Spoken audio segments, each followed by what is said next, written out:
One of my guilty pleasures is a reality TV show called 90 Day Fiancé. If you're not familiar with it, it's about Americans who are dating people from other countries and bringing them over to America on a K-1 visa to get married. And the US government requires these people to get married within 90 days of the foreigner arriving in America. The combination of the pressure cooker due to the time, plus these people being completely without their support system of their friends, family, and in a country they're not familiar with, in a language they don't speak, makes for really dramatic television. And on a recent episode, Natalie, who's from Kiev, Ukraine, was telling her husband Mike from Sequim, Washington, that he shouldn't eat butter because it's going to make him fat and is bad for him. And the idea that fat is bad for you is kind of been debunked at this point. It's an antiquated and outdated idea. So I wasn't surprised when I was perusing the 90 Day Fiancé subreddit to see that someone had actually posted a picture of the Time magazine cover where they actually talk about butter and whether or not it's bad for you. And Americans are really weird about nutrition. They seem to always need a scapegoat to blame all of their problems on. And previously it was fat, and now it's sugar. So I wasn't surprised in the comment section of this thread to see people talking about sugar, and people were saying things like, obviously sugar is bad for you, and sugar is evil. Sugar is literally the devil.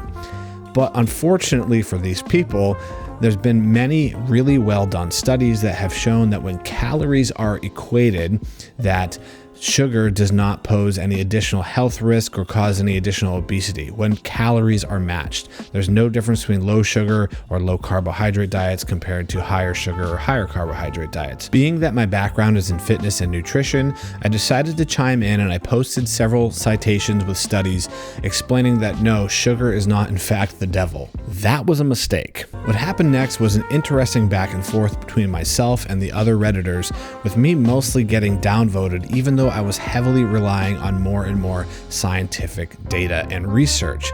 The conversation basically came to an end when I was told, hey, you need to go read this New York Times article from a few years ago that basically explains that calories are a myth. And also, if you watch the show The Biggest Loser, that proves it. So even though I brought legitimate scientific research to the discussion, these people basically said, hey, here is an opinion piece and a reality TV show to prove to you that you're wrong.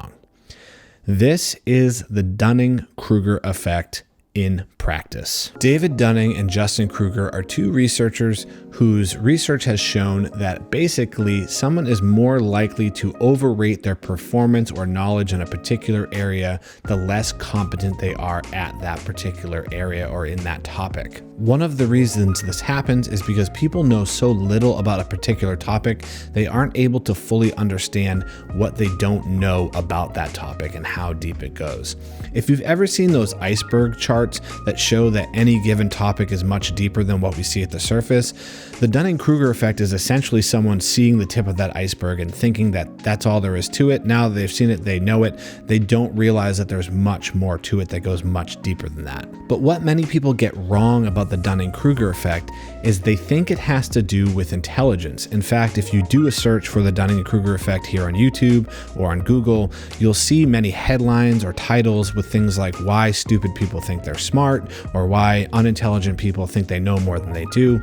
But in reality, we are all susceptible to the Dunning-Kruger effect. And in my personal experience, I would say this is more pronounced with people who are actually very intelligent and very accomplished. I think part of the reason for this is when people are successful in one aspect in their life, that success, that previous success, inflates their self-image to think that they are probably more capable than they really are. If you think about all the people we tend to put on pedestals, CEOs, lawyers, doctors, they're all very specific roles, and just because someone was successful at this highly regarded position doesn't mean that they're going to be successful across the board in their life. And if you take into consideration how much time and effort goes into mastering something like becoming a doctor or a lawyer or a CEO, it doesn't leave a lot of time for people to broaden their horizons and their education to learn more about other topics. These highly specialized people are probably going to be more susceptible to knowing less about some other common things. nutritionals. Going back to nutrition, it's not uncommon for doctors to write books about nutritional topics,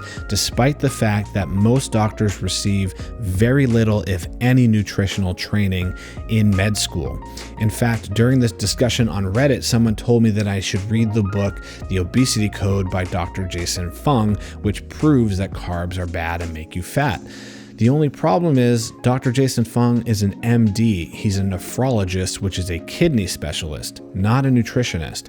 And in fact, a quick Google search will show that legitimate nutritional researchers like Dr. Lane Norton, who has a PhD in nutritional science, has debunked many of the claims that Dr. Fung makes and has also openly invited him to debate him publicly, and at this point it seems like Dr. Fung has pretty much completely ignored those requests. We are all susceptible to the Dunning Kruger Effect. It happens to all of us because we cannot be competent or knowledgeable about all things. Everyone has something in their life, or many things in their lives, that they really don't know that much about.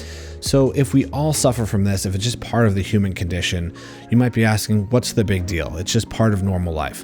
Well, aside from making you look like an idiot on the internet, even if you're ignorant to that happening, I would say the biggest danger is that when you think you are knowledgeable or competent at a certain thing, you will not push yourself to learn more about it, to improve your knowledge or expand your perspective on that particular topic. And in my opinion, one of life's greatest joys is learning new things, is expanding your mind and taking on new perspectives and thinking about the world in a different way.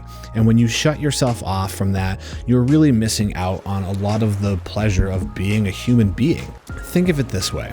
The odds that everything you believe is true is effectively zero. And if you do think that everything you believe is true, you're essentially proclaiming that everything you've ever thought or everything you've ever said is correct. And we know that's not the case. So one of the things I always ask myself is, what is a belief that I hold? What is something I think about the world that's potentially not true? And although I might never get a concrete answer to that question, that thought process has led me down a very interesting path of learning new things, finding new discoveries in my personal life and my professional life. And I really think it's just a good thought exercise for people to do. So take a moment and post in the comments something that you believe that might not be true. It's not an easy question to answer. It's not an easy exercise to do because it challenges our beliefs as human beings, and we hold those beliefs very close to us and we hold on to them very tightly. But just take a couple moments, think about it. It can be something very simple or something about the bigger picture in life. I don't know, just share your thoughts. What's something that you might believe that might actually not be true? I'll go first by posting in the comments, so check it out, and I'd love to hear what you think. I'm Anthony on Life. Thanks so much for watching, and you will see me in the next video.